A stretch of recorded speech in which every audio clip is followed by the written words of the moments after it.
किरण चवंदा आहिनि त आरसी इंसान जे सूंहं खे नज़र हणण में बिल्कुलु बि देरि न आहे कंदी।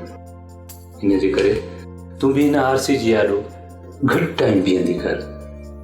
मथां हीअ आरसी तो ते मोहिजी पए ऐं मां बर्दाश्त न करे सघां। इब्रार साहब, एॾी कमज़ोर दिल पंहिंजे सीने में छो सांडी अथव?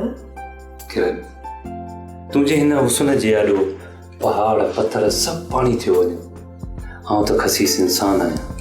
अहिड़ा वीचार दिल में न वंड इब्रार, न त हिन कमज़ोर दिल मां अड़जी वेंदे। मूं त पंहिंजी दिल तुंहिंजे हवाले करे छॾी आहे किरण। हाणे ॾिसूं त तूं हिन मुंहिंजी कमज़ोर दिल खे कीअं थी मज़बूत बणाए। एतिरो बि पको न थी जाए सोट, जो मथां उस किरी पवे ऐं दिल जी छांव में कंहिं ॿिए खे विहारी सीने मां ॿाहिरि कढी जानवरनि जे हवाले करे छॾींदुसि पंहिंजी दिल, जंहिं ॾींहुं उन में का खोट सम्झियमि।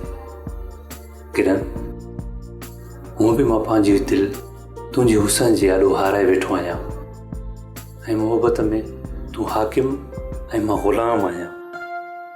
ऐं हिकु ग़ुलाम जी कहिड़ी मजाल जो पंहिंजे हाकिम जे हुकुम जी नेराफ़ी करे। असां वटि त औरतुनि खे ग़ुलाम ऐं मर्द पाण खे हाकिम सम्झंदो आहे। इब्रार, तूं त ईअं न कंदे न? मां कोशिशि कंदुसि त तुंहिंजे हुकुम जे आॾो सर झुकाए आमीन सुमामीन कंदो रहां। पर वक़्त सां गॾु मौसम बि मटिबी आहे इब्रार। किरण, मुंहिंजो प्यार तुंहिंजे लाइ सदाईं बहार जे मौसम जी आमद जीअं हूंदो, न कि जून जे झोले जी। काले तैयार थियो आहीं पुट? बाबा क्लिनिक पे वञा। पुट, जल्दी मोटण जी कजांइ, न त तुंहिंजी कुंवार तुंहिंजो इंतज़ारु कंदी। हा मां जल्दी मोटण जी कंदुसि। बाबा ठीकु आहे, मां हलां पियो। चङो पुट।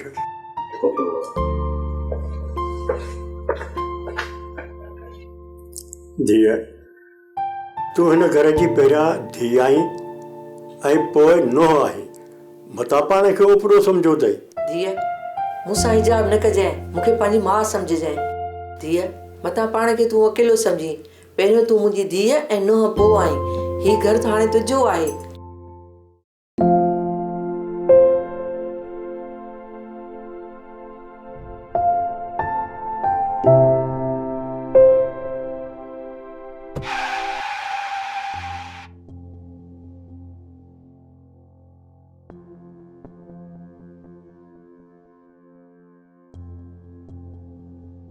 ओ हलो, अंधो आई छा? ॾिसे कोन तो त साम्हूं थी गाॾी अचे। सॉरी, मूं तव्हांखे कोन ॾिठो। मां तव्हांजी गाॾीअ जो नुक़सानु भराइण लाइ तयारु आहियां।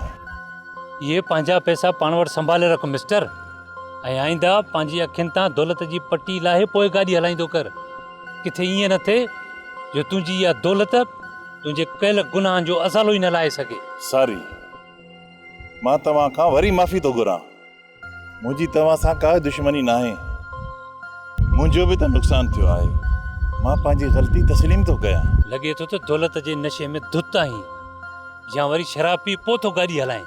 अड़े यार, अण पीते जा सुरूर आहिनि, बाक़ी त नशे जी बोतल खे ॾिठे ॾींहं थी वियो।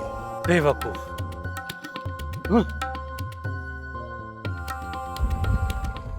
ड्रामा सीरियल सिलसिला मोहब्बतुनि जा तमाम एपिसोड्स ॾिसो हाणे HD क्वालिटीअ में।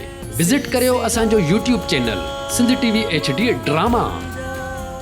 सब्सक्राइब कयो असांजो official YouTube channel Sindh TV HD drama ऐं वधीक अपडेट लाइ बेल आइकन खे क्लिक करियो।